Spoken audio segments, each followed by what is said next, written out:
Welcome back to Braun-Bostich and Associates. Today I'm going to discuss some things related to our tax system and tax withholdings. And then also, since it's almost the end of the year, I wanted to touch on some ways that you can reduce your taxes and what to pay attention to as far as deductions and credits. So, first off, I think it's important to know that our tax system is progressive, and we have 7 different tax brackets, at least for 2025.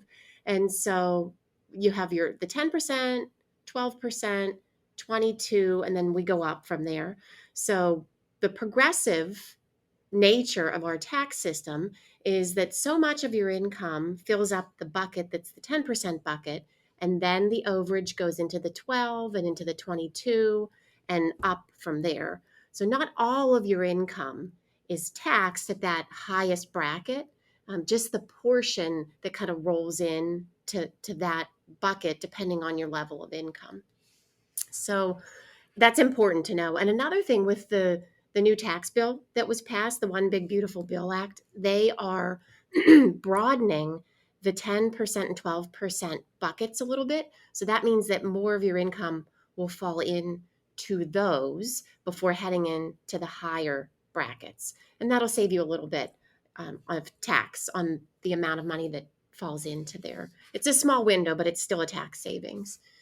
So next is, how do you actually pay tax? So there's a few ways that you can pay your tax liability. One is out of pocket at tax time or throughout the year in quarterly installments of estimated tax payments.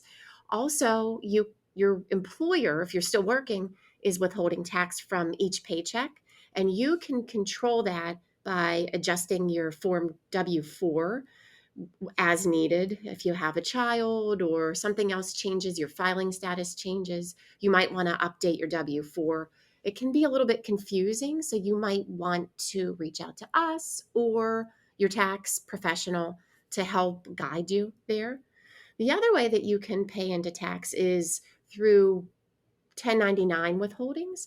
So if you have a pension, if you're collecting Social Security, if you have IRAs that you're required to take money out of, or even if you're not required, if you take money out of them, you can have your custodian or the pension provider withhold tax in that manner as well. A lot of people like to get a refund at tax time, so they kind of count on that to replenish their savings or pay off bills from Christmas or even use for a vacation fund. But ideally, you it would be better to break even at tax time, because essentially, if you get a big refund, you're allowing the government to have that money throughout the year, kind of like a tax-free loan. When if you worked to adjust your withholdings a little bit better, that would be more money in your pocket throughout the year on a monthly basis that you could spend if you needed it, save, or put into your retirement plans. So it's just something to consider, and we can help you with that too. If you feel like you're getting too much back, we can take a look at your return and help you to adjust things a little bit. Not everybody has to pay income taxes. And so you want to be mindful of your personal situation, and that can be dependent on your income, your filing status, your age, whether or not someone else claims you as a dependent on their tax return. So that's important to know. But one thing you want to be careful of is if you fall into one of those situations where you don't need to file a tax return, you need to make sure that you don't have any tax that you withheld throughout the year, because the only way that you'll get that back is if you file a return. So it's important to be mindful of what you've done if you decide not to file, if you qualify not to file. Okay, so how can I reduce income taxes? So that's a question we get asked a lot. Your best bet for reducing income taxes is to really take advantage of deductions and credits. So a deduction is um, a reduction in your income. So if your income is $100,000 and you have deductions of 10, that brings your taxable income down from 100,000 to 90,000. So that's one way to reduce taxes. Another way is with credits. And credits can be a little bit more advantageous because they are a direct offset of your actual tax liability. So if your tax bill is, let's just say it's 15,000 and you have a tax credit of 5, that brings your tax due down to 10,000. So in a lot of ways the tax credit is more advantageous than a deduction. But we have to take what we can get. So let's talk about deductions a little bit. So there's a few, and each year that you file a return, you have to decide whether to take the standard or the itemized deduction. So with the bill that was passed several years ago, the standard deduction was increased significantly to the point where most Americans take the standard because they don't have enough other deductions to add up to allow them to get above that amount and itemize. So that's something that you have to look at each year and be mindful of. Now, the Big Beautiful Bill Act also opened up a little window in some of the deductions for state and local taxes. So I'll talk a little bit about that. But here are some of the deductions that you should be mindful of and you should track throughout the year. So, first off, state, local, and real estate tax deductions.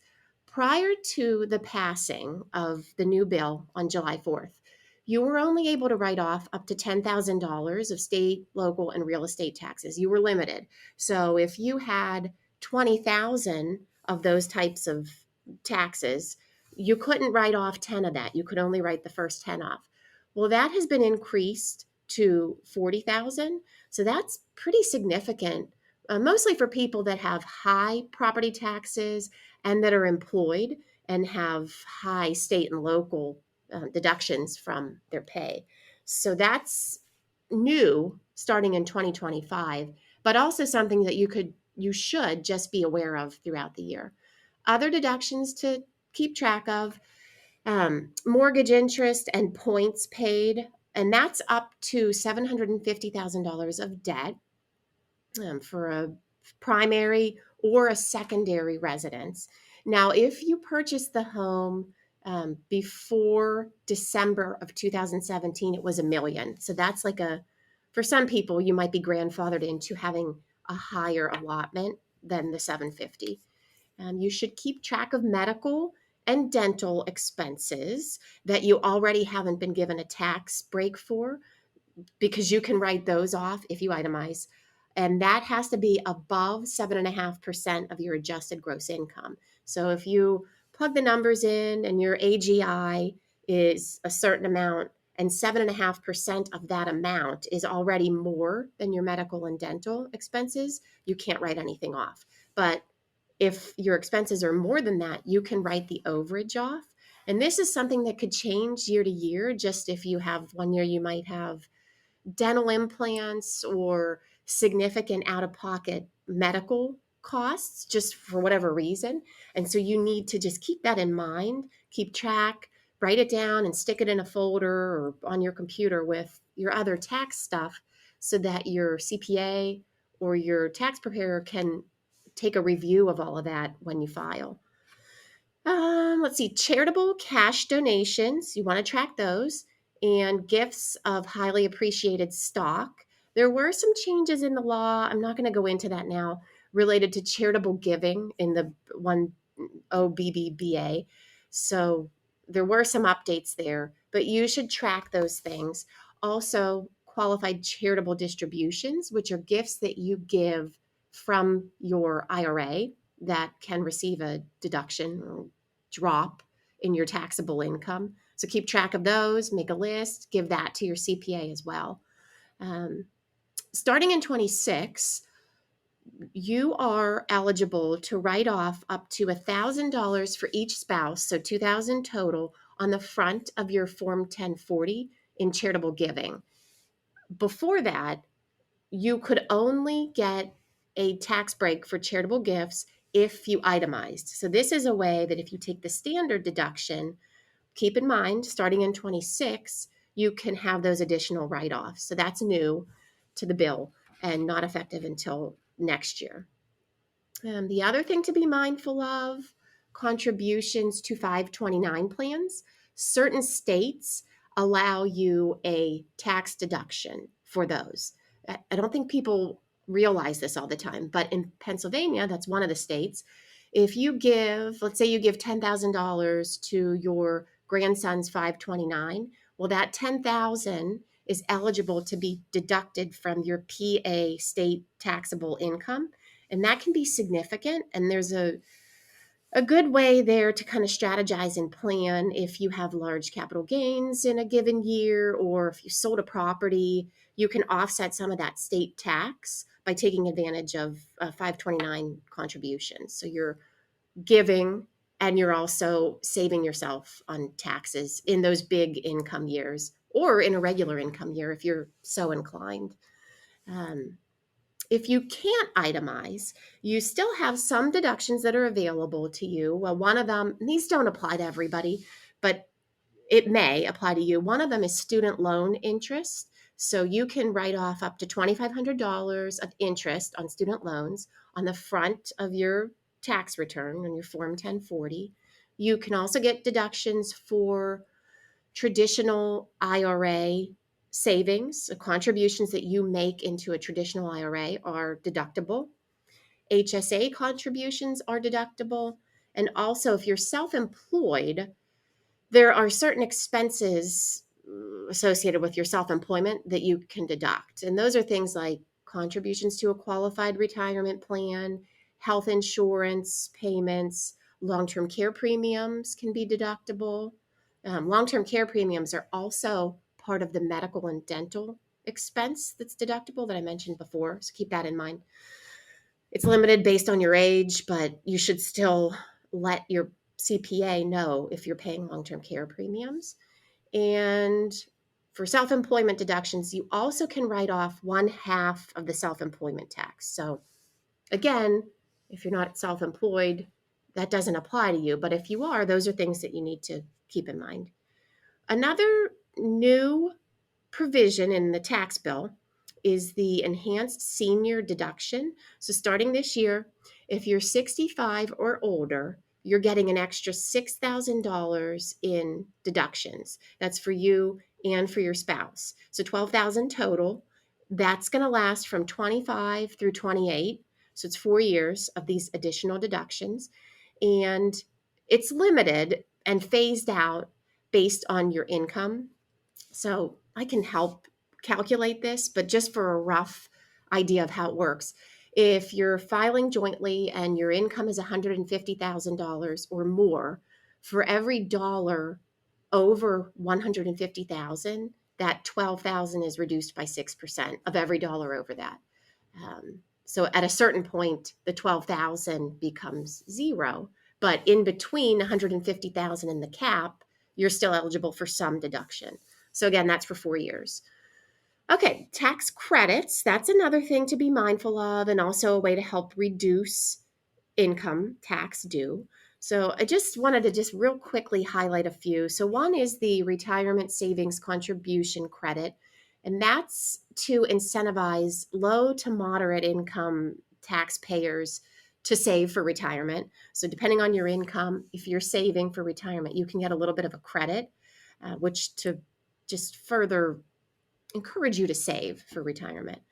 In addition to that, we have some education credits, the American Opportunity Tax Credit for undergraduate programs, and then the Lifetime Learning Credit. So those are specific to your own situation. If you have kids in school, or if you yourself are in school.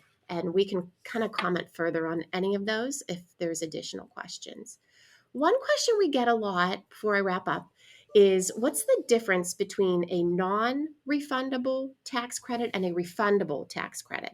So a non-refundable tax credit lowers your tax liability, but it doesn't generate a refund for you, whereas a refundable can take you below zero and generate a refund. So just something to kind of keep in mind. Some of the credits allow you to get money back, and some stop once you totally reduce your estimated tax. So if you have any questions, I know I went through a lot today, you can feel free to reach out to us, call the office. You can connect with us. We're on Facebook, LinkedIn, and also YouTube. And if there's anything specific, we're happy to comment. If you don't know if you should file, we're happy to comment on that too. So we have another month or so here to take an accounting of your tax situation before we head into 2026. So thanks for listening.